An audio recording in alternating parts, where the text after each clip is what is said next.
bubuhannya, tetap lagi di Tebar Treasury Banua Review. Tebar semangat, tebar optimisme.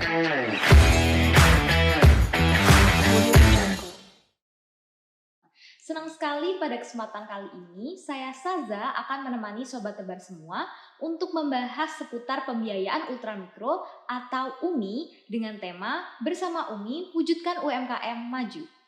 Nah, di episode kali ini kita sudah kedatangan 2 orang narasumber yang sangat ahli dan kompeten di bidangnya nih teman-teman. Mungkin langsung saja kita sambut. Yang pertama kita ada Bapak Widya Ari Prayoga selaku Kepala Bidang PPA 2 dan Bapak Suwatno selaku Kepala Seksi PPA 2A. Selamat datang Bapak-bapak semua.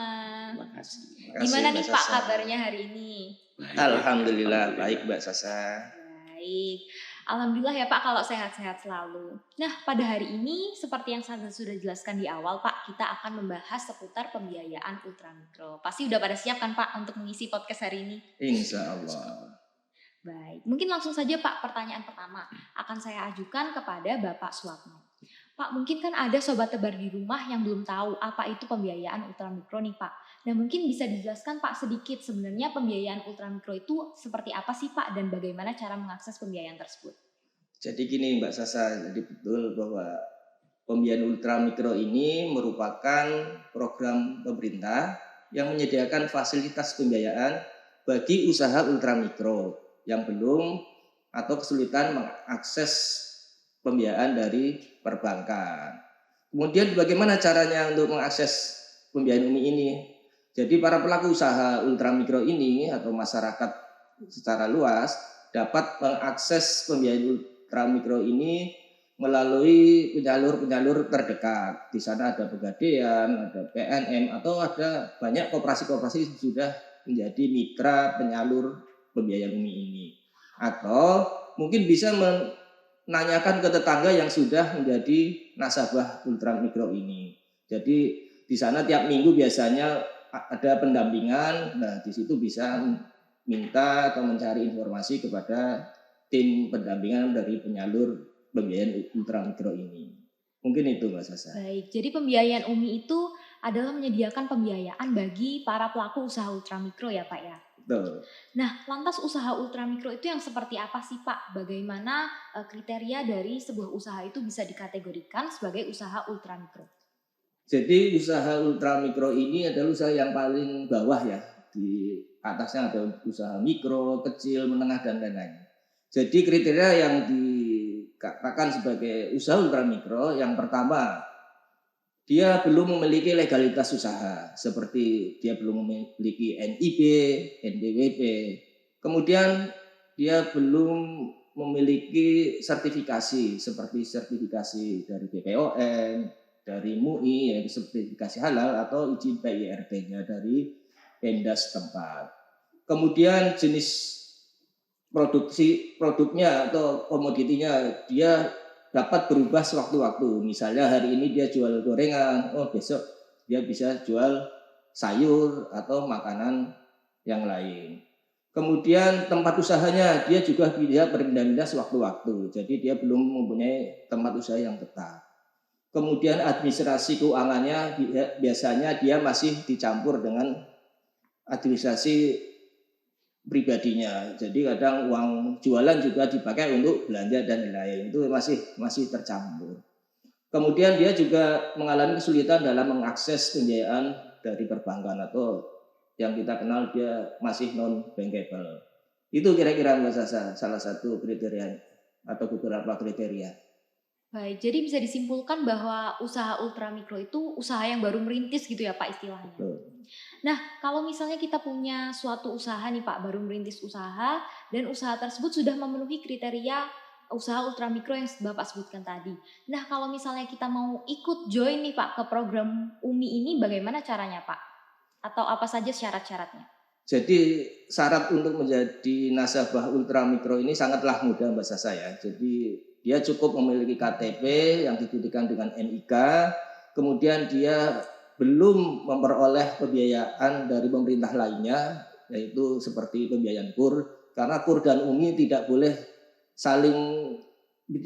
double ya, dia menerima KUR yang menerima UMI tidak boleh, karena dua-duanya adalah program pemerintah. Jadi dia harus menerima salah satunya. Kira-kira itu Mbak Sasa.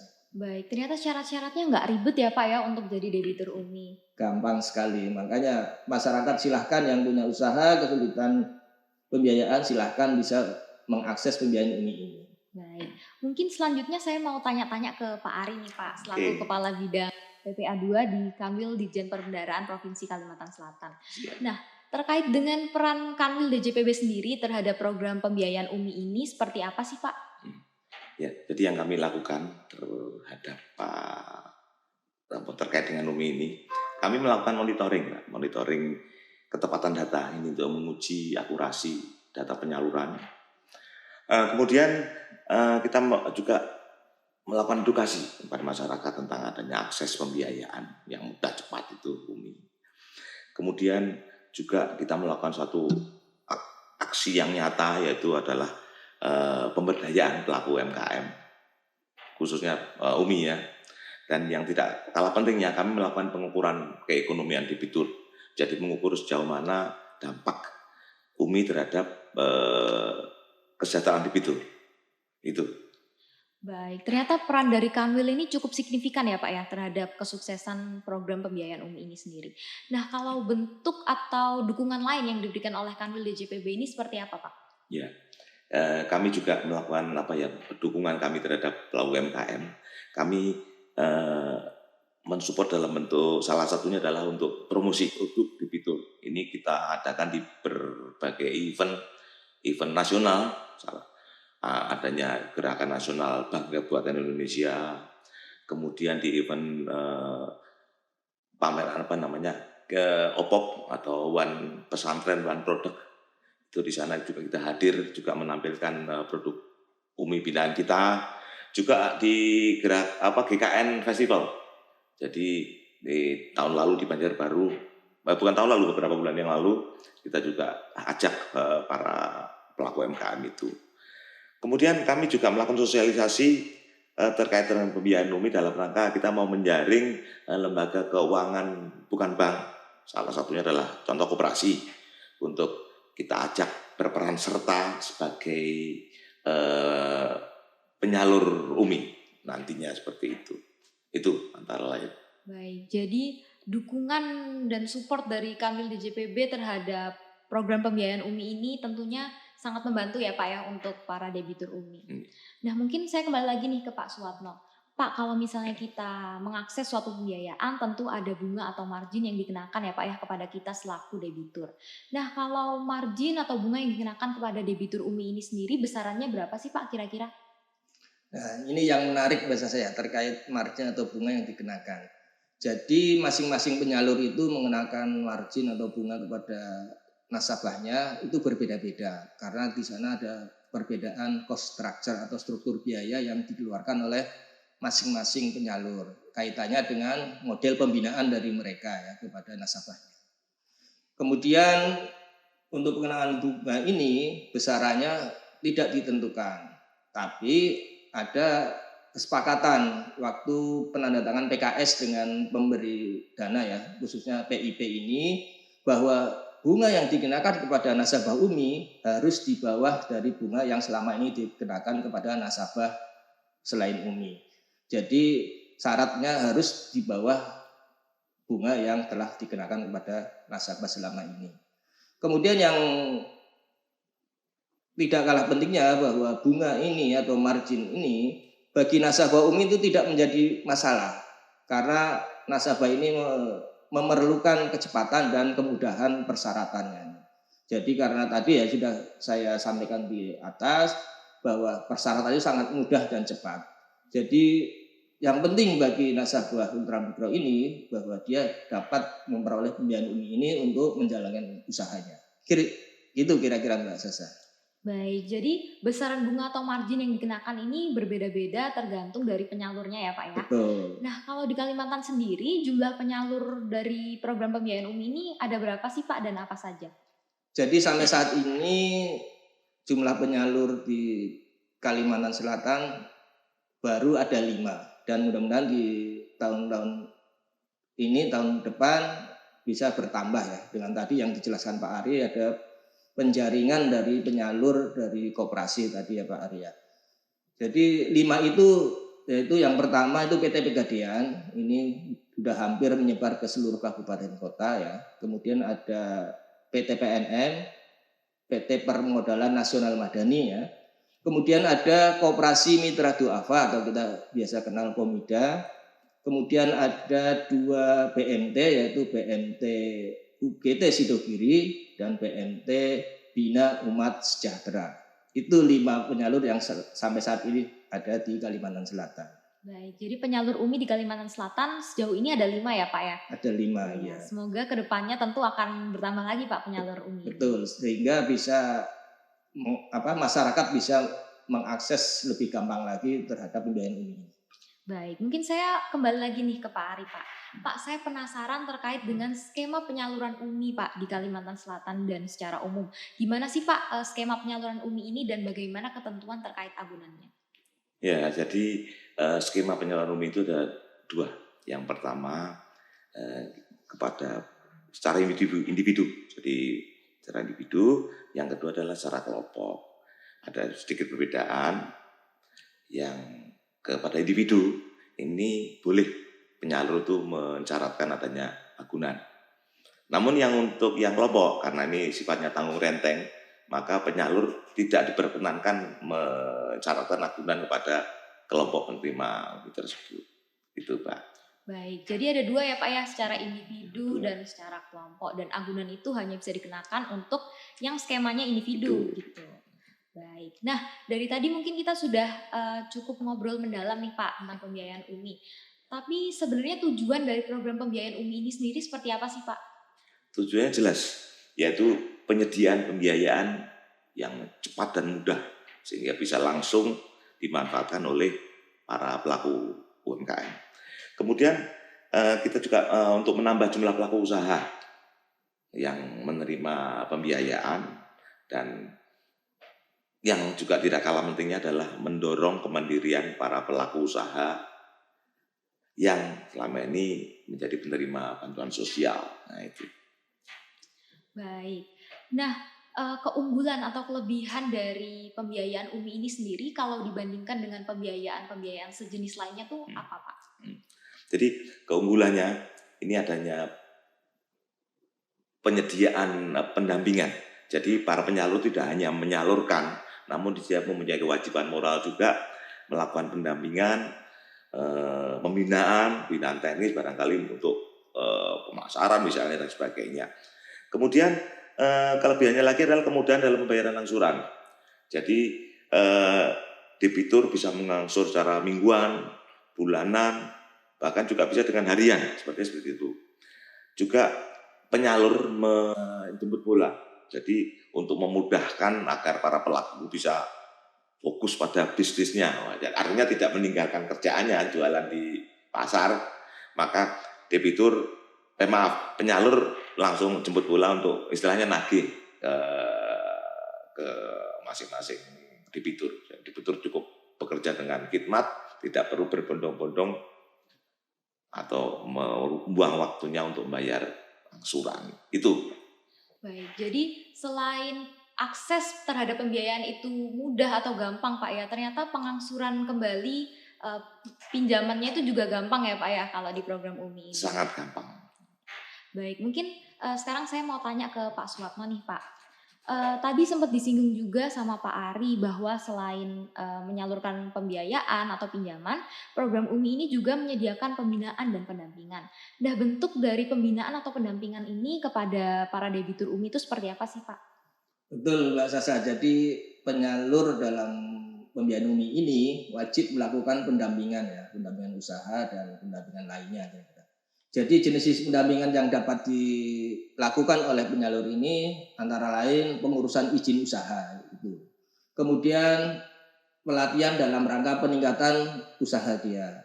Kemudian bantuan dalam pelatihan pemasaran. Kemudian juga dalam pembuatan laporan keuangan sederhana. Itu kira-kira pendampingan yang bisa dilakukan oleh penyalur. Di samping mungkin ada motivasi usaha dan lain-lain. Itu kira-kira Mbak Sasa. Baik, nah mungkin saya mau kembali sedikit Pak ke pertanyaan yang sedikit teknis tentang pembiayaan UMI. Nah, terkait dengan bentuk pembiayaan yang disediakan oleh penyalur kepada debitur UMI ini seperti apa sih Pak? Jadi bentuk pembiayaan yang dilakukan oleh penyalur ada 2 jenis. Yang pertama adalah pembiayaan konvensional yang selama ini kita kenal, kemudian ada pembiayaan syariah. Nah, pembiayaan syariah ini progresnya sangat menggembirakan yang sampai saat ini sudah mencapai 44,7% ya dari total pembiayaan di seluruh Indonesia. Ini adalah merupakan prestasi ya dari pembiayaan syariah yang selalu meningkat dari tahun ke tahun. Kemudian dari tenor pembiayaannya itu rata-rata kurang dari 1 tahun. Jadi hampir 90% lebih itu di waktu sampai dengan 1 tahun. Jadi jarang sekali atau sedikit sekali yang tenornya di atas 1 tahun. Kemudian plafonnya, ya plafon UMI yang kita tahu sekarang sudah sampai 20 juta Mbak Sasa ya. Jadi plafon yang diambil oleh nasabah UMI ini kurang dari 5 juta. Rata-rata 5 juta, 90% lebih ini mengambil plafon atau pinjaman itu 5 juta. Jadi jarang ya yang memanfaatkan sampai 20 juta. Karena kita tahu ya, pelaku usaha ultramikro ini adalah masih sangat kecil usahanya. Itu kira-kira Mbak Sasa. Baik, jadi bentuk pembiayaannya ini ada yang konvensional, ada juga yang syariah ya Pak ya. Betul. Terus terkait dengan tenornya mungkin kebanyakan nih kurang dari 1 tahun gitu ya Pak ya. Dengan plafon pinjaman kurang dari 5 juta. Rata-rata 5 juta. Ya, baik. Nah mungkin kembali lagi nih ke Pak Ari Pak. Nah tadi kan kita juga sudah sempat singgung tentang tujuan dari program pembiayaan UMI ini. Nah kalau dari sisi pemerintah sendiri harapannya terkait dengan program pembiayaan UMI ini seperti apa Pak ke depannya? Jadi memang UMI ini didesain untuk pinjaman yang administrasinya sangat mudah, jauh lebih mudah dari perbankan. Maka diharapkan dengan UMI ini masyarakat, terutama para pelaku UMKM di lapisan yang paling bawah, dapat terbantu dengan kemudahan administrasi, dapat terbantu memanfaatkan UMI, sehingga diharapkan tentu nanti dia bisa naik kelas, artinya omsetnya bisa meningkat, produksinya bisa kualitas dan kuantitasnya juga bisa meningkat, sehingga akhirnya kesejahteraan yang meningkat itu tujuan dari harapan dari pemerintah. Baik. Nah, Pak, saya dengar Kanwil DJPB Provinsi Kalimantan Selatan ini juga menginisiasi adanya pojok UMKM dan rumah UMI ya Pak ya. Nah, mungkin sekaligus untuk mengakhiri podcast kita pada hari ini, Bapak boleh ceritakan sedikit nih Pak tentang pojok UMKM dan rumah UMI yang diinisiasi oleh Kanwil DJPB Provinsi Kalimantan Selatan Pak. Silakan Pak. Ya. Jadi untuk apa ya? Untuk menginisiasi itu. Jadi di Kanwil, di kantor kita di front office mungkin kita bisa lihat bersama-sama. Di sana telah tersedia satu pojok UMI yang tempat untuk kayak semacam tempat untuk pameran. Nanti kita pamerkan beberapa produk-produk dari debitur UMI di sana. Ini supaya masyarakat juga tahu adanya produk yang juga sangat pantas untuk dikomersialkan. Juga kita punya kantor lama yang selama ini tidak berfungsi, kurang dapat berfungsi. Kita sudah desain, sudah kita perbaiki, dan rencananya kami sedang pengujian perizinannya ke pusat. Gedung itu sudah ditata dengan baik untuk nantinya akan dibuat rumah UMI. Di sana akan bisa dimanfaatkan sebagai sarana, misalkan suatu saat ada pameran produk UMI tentunya. Kemudian ada semacam pelatihan BIMTEK ataupun pertemuan-pertemuan lain yang dalam koridor pemberdayaan UMKM. Lebih jauh lagi, gedung itu juga akan kita gunakan sebagai sekretariat bersama untuk pemberdayaan UMKM bagi seluruh keluarga Kemenq 1 dari seluruh unit eselon 1 yang ada di daerah ini, pajak, bea cukai, DJKN, dan kita sendiri dalam koridor Kemenq 1. Demikian Mbak Sasha. Wah, keren banget ya Pak ya. Ternyata Kanwil DJPB Kalsel ini juga menyediakan gedung gitu ya Pak ya untuk fasilitasi dari program UMI ini. Wah keren banget Pak. Nah mungkin pertanyaan tadi sekaligus pertanyaan terakhir ya Pak ya untuk menutup podcast kita hari ini. Terima kasih banyak atas sharing dan ngobrol-ngobrol kita hari ini Pak Suatno, Pak Ari. Terima kasih banyak Pak. Nah semoga dengan adanya podcast ini Pak bisa membantu teman-teman Sobat Tebar semuanya untuk lebih tahu tentang program pembiayaan UMI ini. Baik. Nah, nggak afdol nih rasanya kalau misalnya saya nggak menutup podcast hari ini dengan sebuah pantun. Pergi ke pasar lama membeli cumi, tidak lupa juga membeli buah stroberi. Cakep. Nah, dukung dan sukseskan pembiayaan UMI demi kemajuan perekonomian negeri. Terima kasih, saya Saza pamit undur diri. Sampai jumpa di episode podcast Tebar selanjutnya. Bye-bye. Bye.